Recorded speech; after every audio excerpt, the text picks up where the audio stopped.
어디서부터였을까 기다림의 끝에 너를 만났고 모든 게 새로 느껴져 Something in my heart 네 맘 전하고 싶어 When you ring my valentine. Gagawa tayo ng ube halaya. Nakabili ako ng purple yam powder. Ito yung ginagawang ube. So, ang mga kailangan natin ay vanilla extra. May kasama na siyang butter. Pero, kailangan pa rin natin ng margarine. Milk. Half milk at saka condensed milk. Bili lang naman yan, i-mix yung ingredients. Then, haluin nyo na sa kawali. Hindi ko na rin lalagyan ng suka. Kasi, depende naman yan kung ano yung gagawin nyo. So, ito, kung isang pack lang siya. Haluin nyo natin. Dapat to, may asukal, pero ayoko na masyadong matamis, kaya ilalahat ko lang ito. Condensed milk, pwede na yan. Para hindi siya masyadong matamis. Okay, simulan na natin.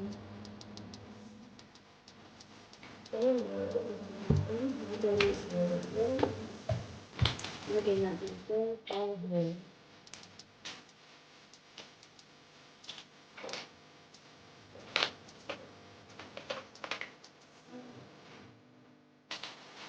Masyado yatong mababa yung tawag natin.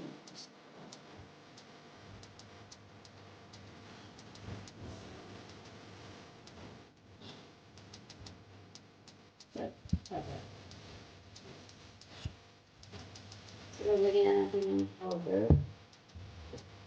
Lang natin ilagay ito. Condensed milk para hindi siya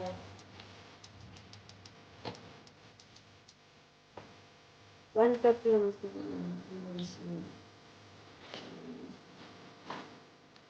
Tanda lang tayo.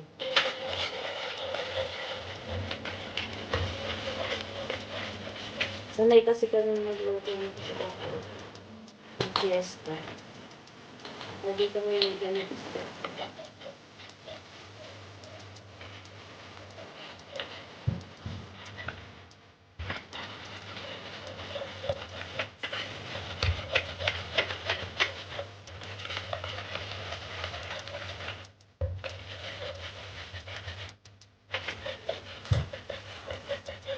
Habang hindi siya tumalagmang, dagdagan mo siya. Ay, dapat kasi siya ay malagmang kasi pag hindi siya malagmang, mabilis siyang mauubusan ng sabaw.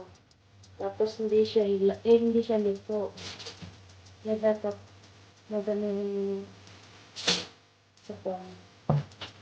Buksan natin yung flax.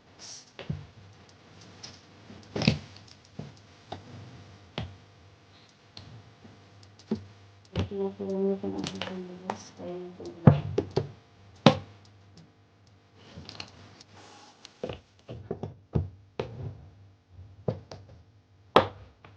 Hindi lang ako marunong maramit. Masanay ako sa kutsilyo eh. Taong bundok talaga.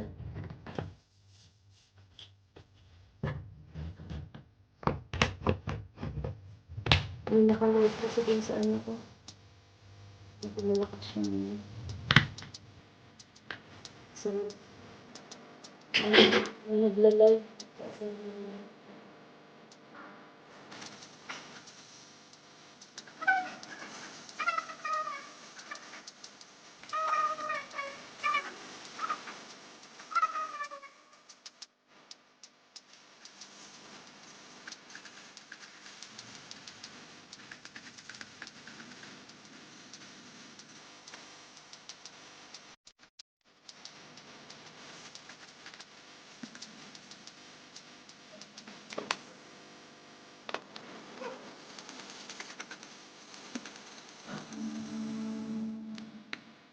Lagyan natin ng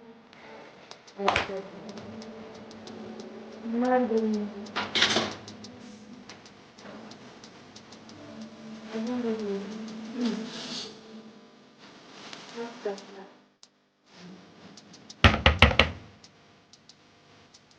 Tapos pagkakain ba? Ilang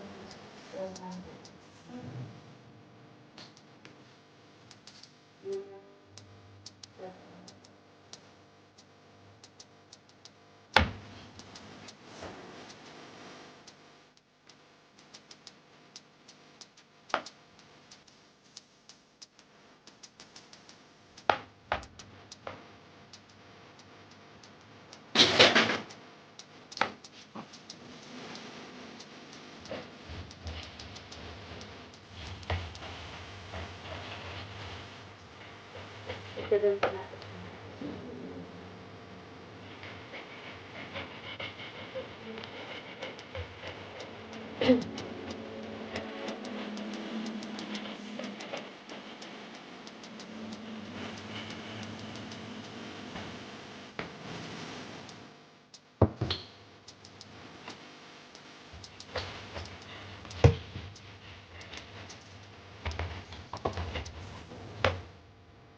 Iluluto na natin sa sahig.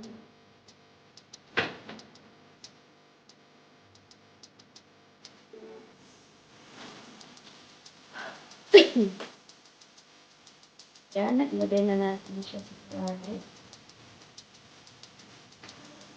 Daan na lang ang dapat natin tigilan.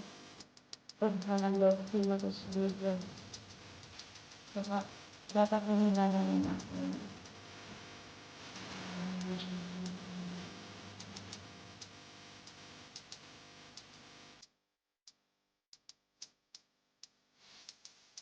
Talagang siya.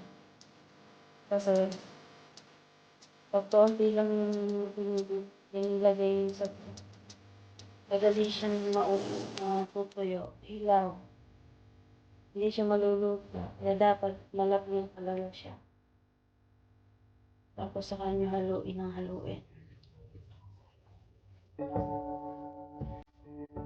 Okay, bayaan nating maluto hanggang sa mamaya. Ayan, mukunat na po siya. At medyo nahihirapan na po ako maghalo. Medyo makunat na siya.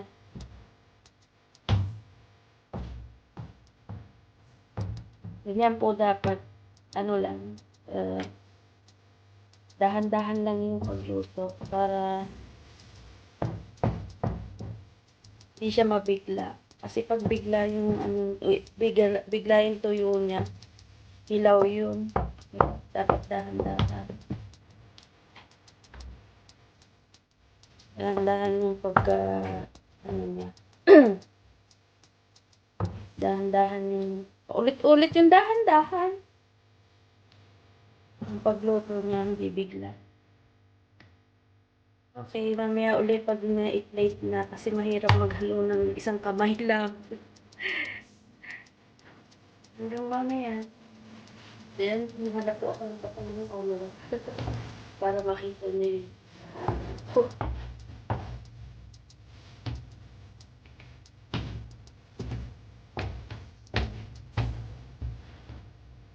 Nilot na siya hanggang sa nagkit.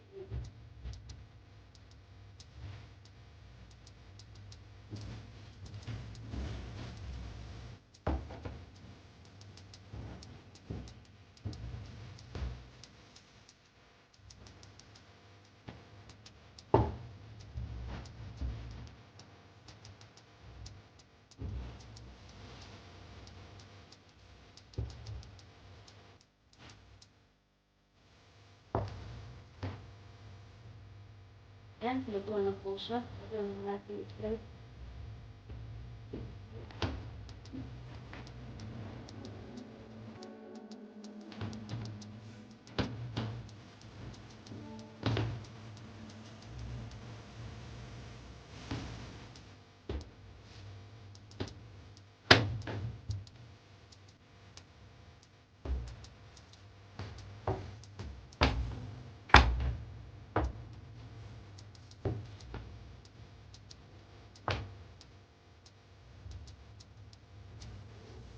Bubuo na siya.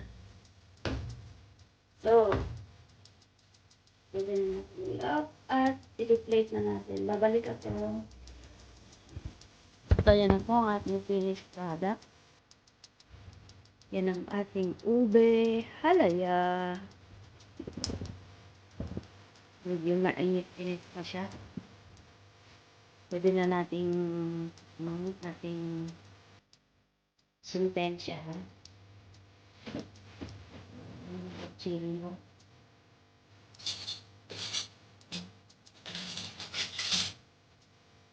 Ating titikman. Medyo mainit pa. Sarap na pag malamig. Yung medyo matigas na siya. Lagyan niyo muna sa ref. Pag yung medyo mainit, medyo malamig. Mas masarap.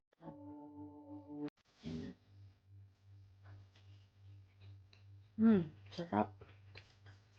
Namiss ko talaga to. Namiss ko talaga ang ube. Happy Fiesta! Bango.